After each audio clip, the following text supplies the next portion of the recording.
प्रिय, मैं जानता हूं कि तुम्हारे मन में सबसे बड़ा डर शादी से पहले नहीं बल्कि शादी के बाद का है।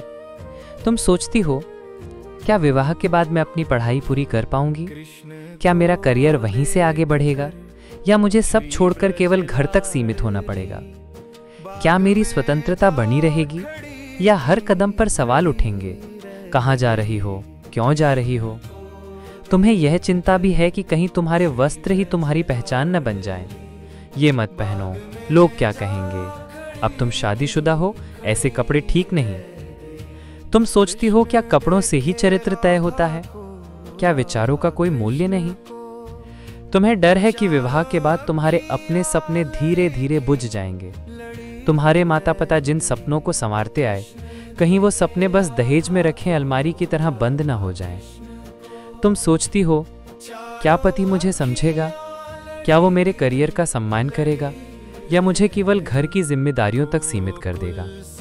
क्या उसके परिवार में मेरी आवाज़ सुनी जाएगी या सिर्फ परंपराओं का पालन ही मेरी भूमिका होगी? कभी यह भी लगता है कि शादी के बाद तुम्हारी पहचान सिर्फ किसी की पत्नी और किसी की बहू बनकर रह जाएगी। जो लड़की पढ़ाई में तेज थी, जो अपने सपनों को लेकर जागती थी, कहीं वो सब धीरे धीरे खत्म ना हो जाए। यह डर भी तुम्हें सताता है कि विवाह के बाद आर्थिक निर्भरता तुम्हारी स्वतंत्रता छीन लेगी। अगर तुम कमाओगी नहीं तो क्या तुम्हारे निर्णयों की कीमत भी कम हो जाएगी? और सबसे गहरा डर, क्या मेरा सम्मान बना रहेगा?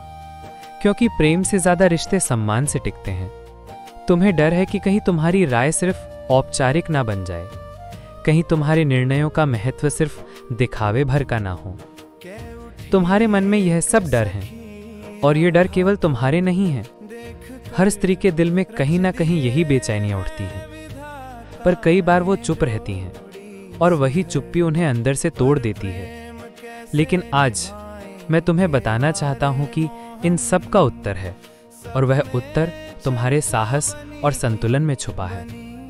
विवाह के बाद जीवन सचमुच बदलता है। नई जगह, नए लोग, नई अपेक्षाएं। लेकिन बदलाव का अर्थ हमेशा हानि नहीं होता। बदलाव कई बार विकास भी लाता है। मुद्दा यह नहीं है कि क्या बदलेगा, मुद्दा यह है कि तुम उस बदलाव का सामना कैसे करोगी। मैं तुम्हें ये याद दिलाने आया हूं, तुम्हारी शिक्षा व्यर्थ नहीं जाएगी, तुम्हारा करियर समाप्त नहीं होगा, तुम्हारी स्वतंत्रता मिटेगी नहीं। बस तुम्हें यह तय करना होगा कि कैसे प्रेम, धैर्य और संवाद के साथ अपनी पहचान को बनाए रखो। शायद तुम्हें लगे कि विवाह के बाद तुम्हारी इच्छाएं महत्वहीन हो जाएंगी, पर याद रखो, इच्छाएं कभी छोटी बड़ी नहीं होती। अगर तुम्हारे भीतर सच्चा संकल्प है तो तुम्हें अवसर मिलेगा।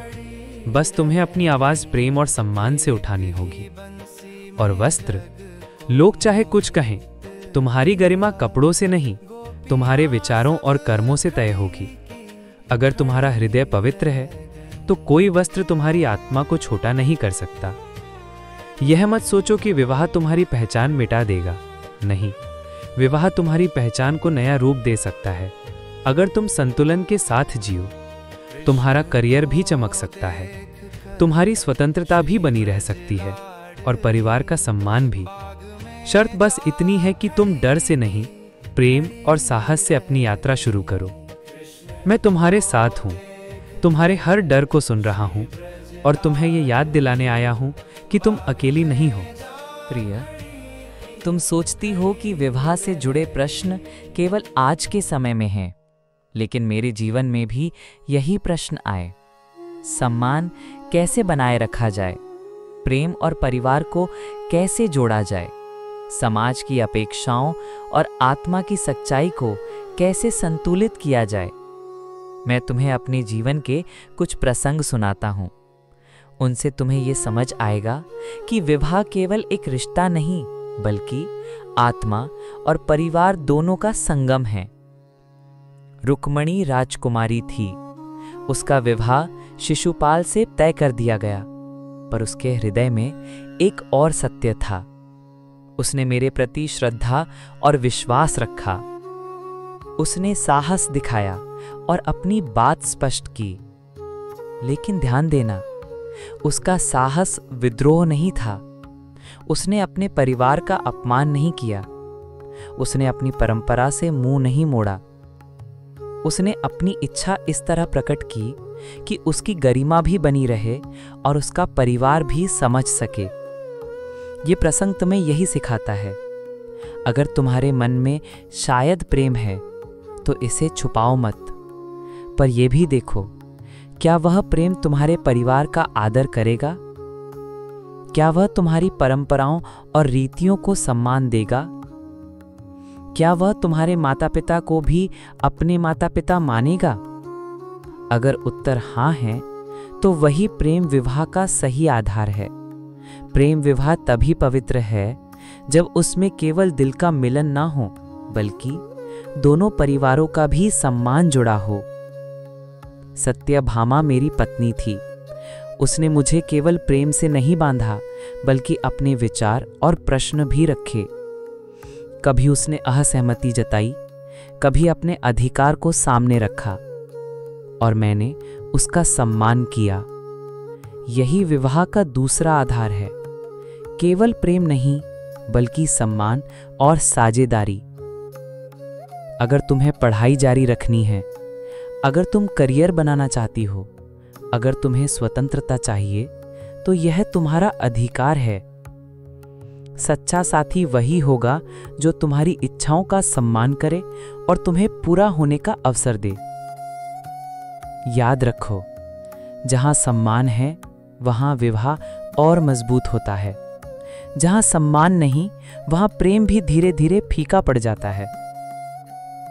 तुम्हें यह डर भी है कि विवाह के बाद अगर तुम्हें समाज स्वीकार ना करे तो क्या होगा?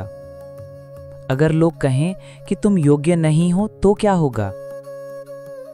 क्या तुम्हें पता है, जब 16,100 स्त्रियां बंधक बनाकर लाई गईं, तो समाज ने उन्हें ठुकरा दिया। कहा गया कि वे अब अपवित्र हैं। कोई उन्हें अपनाने को तैयार नहीं था, लेकिन मैंने उन्हें अपनाया, क्योंकि विवाह का असली अर्थ आत्मा का स्वीकार है। अगर आत्मा पवित्र है तो कोई परिस्थिति उसे अपवित्र नहीं कर सकती। यह प्रसंग तुम्हें यही सिखाता है, कभी खुद को कम मत समझो। तुम्हारा मूल्य समाज की नजरों से तय नहीं होता। अगर विवाह तुम्हें छोटा कर दे, अगर वह तुम्हारी गरिमा छीन ले, तो वह विवाह अधूरा है। सच्चा विवाह वही है जहां तुम्हारी पहचान और आत्मसम्मान सुरक्षित रहे।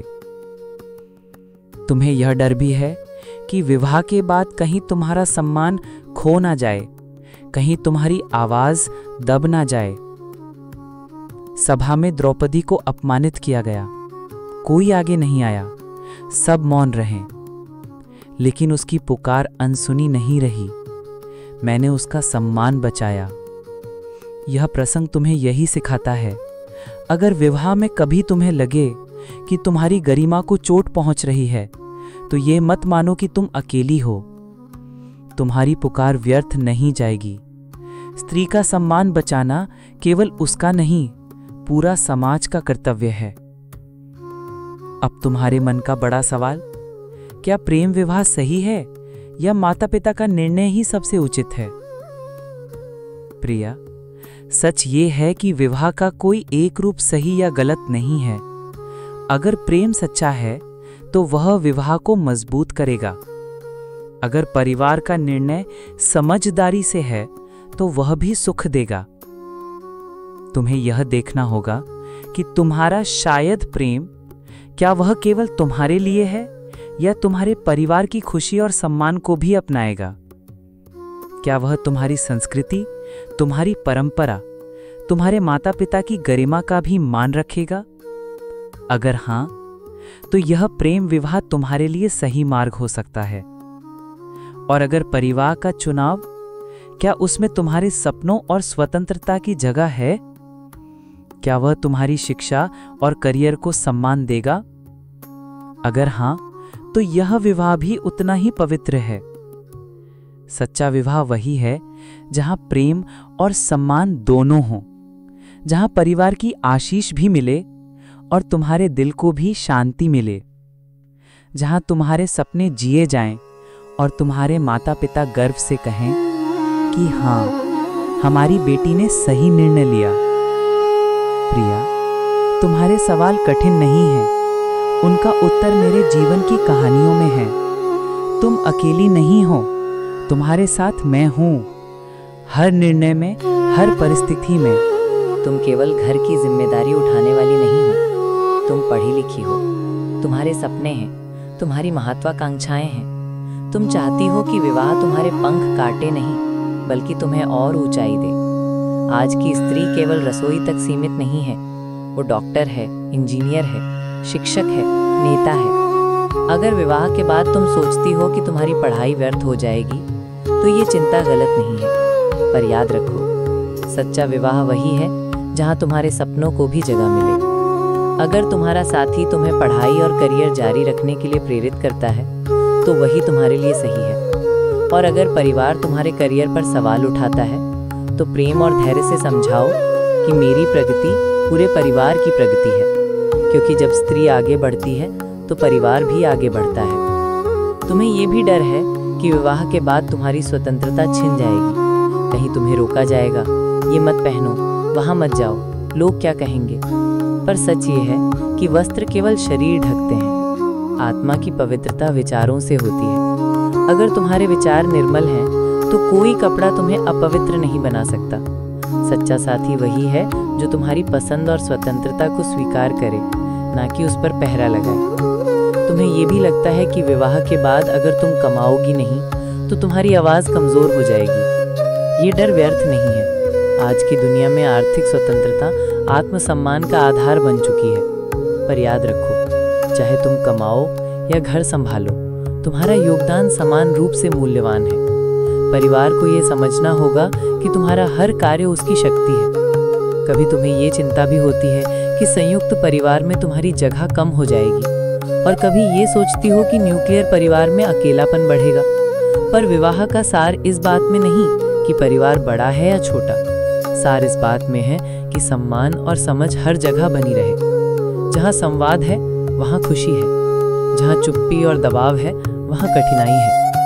आज का समाज केवल पड़ोसियों से नहीं, बल्कि सोशल मीडिया से भी तुम्हें आंकता है।